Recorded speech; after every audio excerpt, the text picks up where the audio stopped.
Welcome back to my YouTube channel unique classes. आज हम करेंगे क्लास 12 का जो अंतराल भाग 2 है उसका चैप्टर नंबर 1 यानी कि सूरदास की झोपड़ी का पार्ट नंबर 2 आप ये देख रहे हैं। अगर आपने से पहले वाला पार्ट नहीं देखा सूरदास की झोपड़ी के एमसीक्यूज का तो आपको लिंक डिस्क्रिप्शन बॉक्स में दे दी जाएगी, फटाफट वहाँ से जाकर देखिए, क्योंकि अगर वो नहीं देखेंगे तो ये समझ में नहीं आएगा। अगर आधे अधूरे आप कोई भी चीज़ करते हैं तो वो सही नतीजा नहीं लाती है। तो पूरे नंबर लेने के लिए आप वो भी देखिए। तो देखिए, अब हमारे सामने 15 क्वेश्चन है, यानी कि 14 क्वेश्चन हमने पहले वाले पार्ट में कवर कर लिए हैं। 15 क्वेश्चन क्या कहता है, जगदर क्या गलत काम करता था। तो जगदर क्या गलत काम करता था, उसने अपने जीवन के बारे में बताया कि मैं अपने जीवन में ये गलत काम करता था। वह क्या कहता है, पाप पुण्य कुछ नहीं होता है, मैं भी तो क्या हूँ, ये गलत काम करता हूँ। इसी प्रकार से भैरव ने भी क्या किया, पोटली को चुरा लिया और उसने गलत काम किया। तो जगधर ने अपने गलत कामों के बारे में बताया है। तो ऑप्शन नंबर हमें बताना है कि जगधर ने वो कौन से गलत काम बताया है। पहला ऑप्शन, सुभागी को परेशान करना। दूसरा, बाट खोटे रखता। तीसरा, तेल की मिठाई को घी की कहकर बेचना। और चौथा, कुछ नहीं। तो देखिए यहाँ पर जो चौथा कुछ नहीं है, इसे करेक्ट करके आप क्या करेंगे, यहाँ पर सेकंड और थर्ड दोनों ऑप्शन ठीक ऐसे लिख लीजिएगा, क्योंकि यहाँ पर मिसप्रिंट हो गया, कुछ नहीं लिखा गया है। तो बाट खोटे रखता था, ये भी बात बताई है उसने, और तेल की मिठाई को घी की मिठाई कहकर बेचता था वो, इसलिए फोर्थ वाला ऑप्शन इसका सही होगा। अगला क्वेश्चन है यहाँ पर, जब सुभागी को पता चला कि पोटली भैरव ने चुराई है तो उसने क्या निर्णय लिया।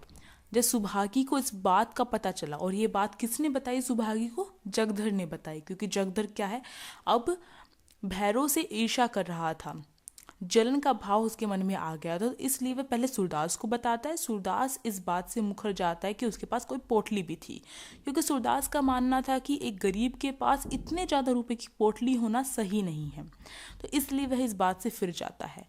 और सुभागी को जब जगधर बताता है कि सूरदास की जो पोटली है वह क्या है, भैरव ने चुराई है, तो सुभागी सूरदास की जो भाव है उसके चेहरे पर, जब हम कुछ सोचते हैं मन में, वो हमारे भाव हमारे चेहरे पर प्रकट होते हैं।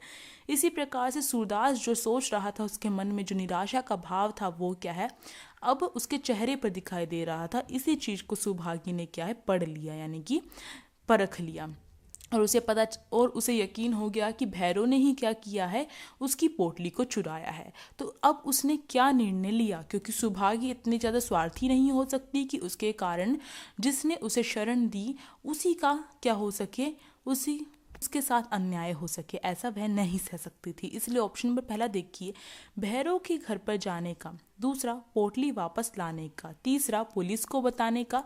और चौथा, पहला और दूसरा दोनों। तो देखिए, वह भैरव के घर पर जाएगी, उसने फैसला लिया, और उसने ये भी कहा कि भैरव के घर पर जाकर वह क्या करेगी, उस पोटली को वापस लाएगी। इसलिए पहला और दूसरा दोनों ठीक है, इसलिए ऑप्शन नंबर 4 इसका सही है, फोर्थ वाला सही है। अब नेक्स्ट क्वेश्चन देखिए, मिठुआ क्यों रो रहा था। जो मिठुआ है, मिठुआ कौन था, ये आपको कमेंट बॉक्स में बताना है मुझे कि मिठुआ कौन था। ये आपके लिए क्वेश्चन है, आपको बताना होगा कि मिठुआ कौन था, क्योंकि ये जो क्वेश्चन है ये मैंने इससे पहले वाली वीडियो में आपको बताया है, एमसीक्यू की सूरदास के पार्ट नंबर 1 की, उसमें बताया है। तो अगर आपने वो देखी होगी तो आपको पता होगा, तो ये क्वेश्चन का आंसर आप कमेंट बॉक्स में देंगे। अब जो मिठुआ है वो क्यों रो रहा था, इसका देखते हैं हम यहाँ पर। अगर आपको इसमें से कोई भी क्वेश्चन आता है तो आप उसका आंसर कमेंट बॉक्स में दीजिए, क्योंकि मैंने आपको क्या कहा है, जब भी एमसीक्यू की वीडियो देखिए तो आपको इस प्रकार से देखनी है कि ये क्वेश्चन आपके एग्जाम में आया है और आप उस समय क्या इसका आंसर देंगे, क्योंकि आप खाली तो छोड़ के आएंगे नहीं, और ना ही आपकी नेगेटिव मार्किंग है, इसलिए कोई ना कोई तो आंसर देकर आएंगे आप। तो उस समय आप इसका आंसर क्या देते इस क्वेश्चन का, यही सोचकर आपको कमेंट बॉक्स में इसका आंसर देना है, और फिर वीडियो को ऑन करना है और फिर अपना आंसर चेक करना है। तो देखिए, मिठुआ क्यों रो रहा था। पहला ऑप्शन, खेल में हार गया। दूसरा, घीसू ने मारा। तीसरा, सूरदास की झोपड़ी जल गई इसलिए। और चौथा, मालूम नहीं। तो देखिए, उसे जब तक ये नहीं पता था कि जो सूरदास है उसकी झोपड़ी जल गई थी, तो इसलिए वह इस कारण से तो बिल्कुल नहीं रो रहा था। खेल में हार गया, तो इस बात से भी नहीं रो रहा था, वह तो इस बात से रो रहा था कि घीसू ने क्या किया, उसे मारा, और ये बात क्या है, हमारी जो पाठ है सूरदास की झोपड़ी उसमें बताया गया है कि घीसू ने उसे मारा इसलिए मिठुआ रो रहा था। तो इसका सेकंड वाला ऑप्शन ठीक है।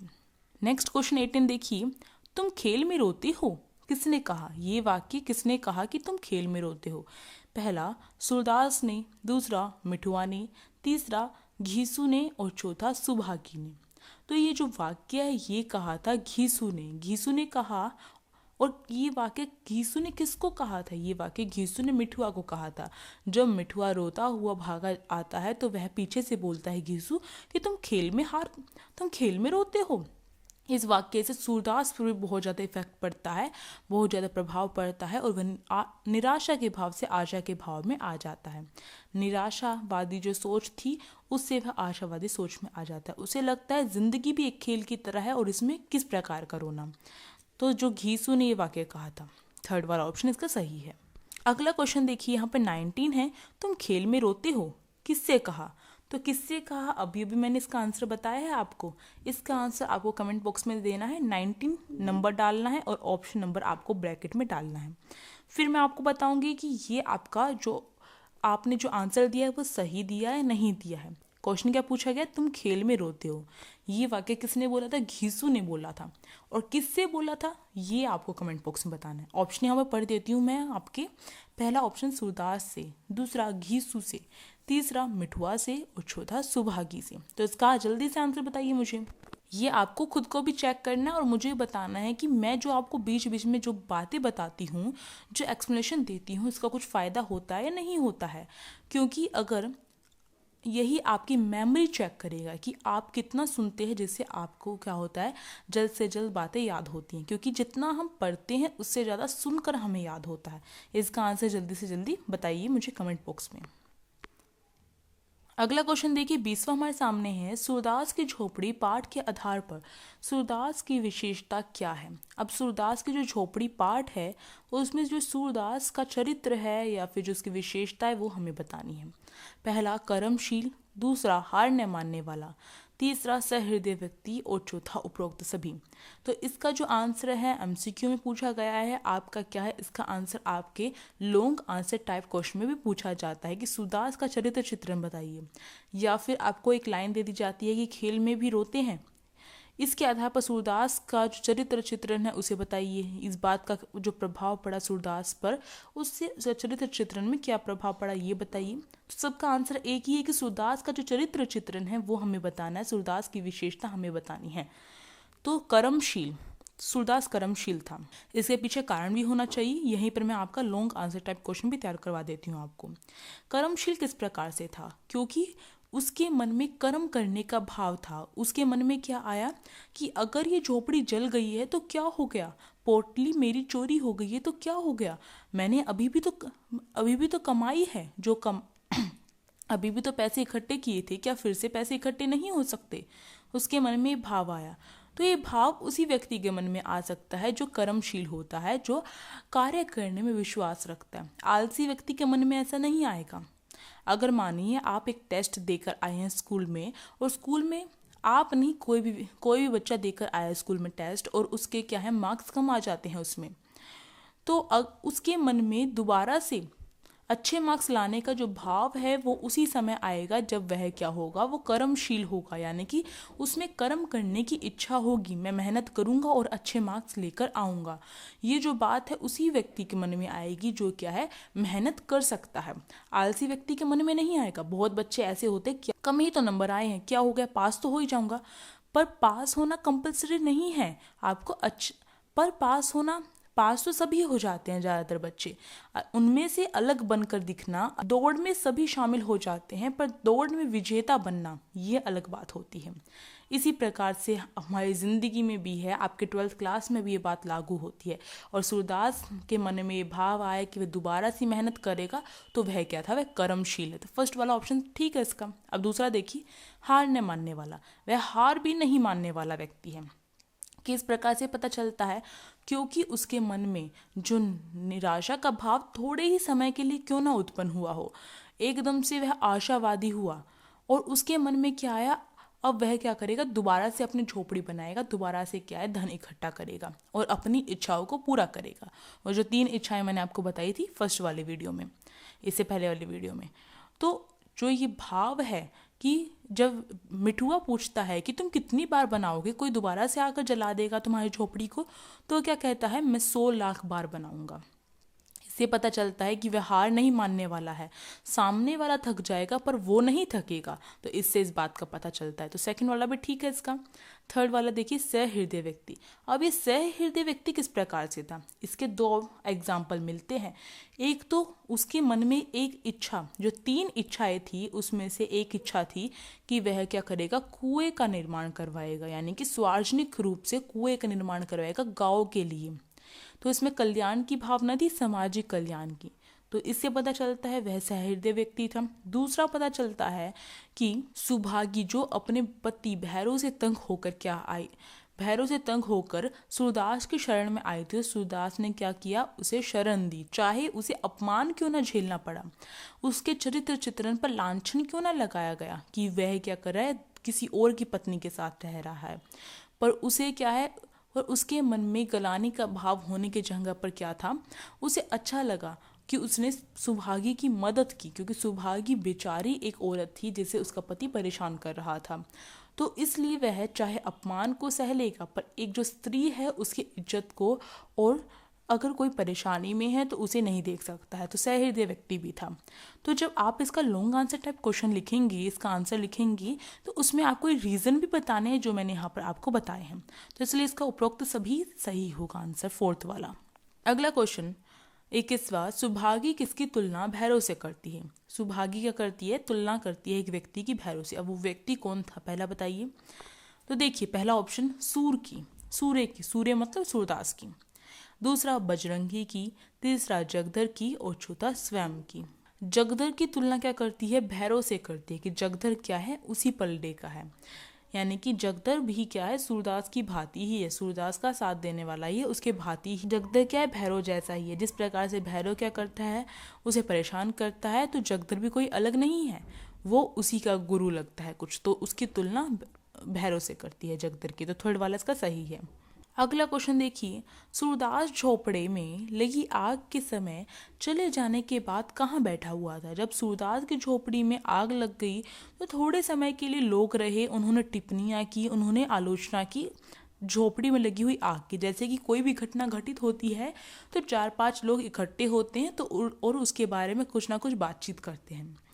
तो सबने इसी प्रकार से किया और थोड़े समय के बाद वो चले गए, अपने अपने घर पर लौट गए।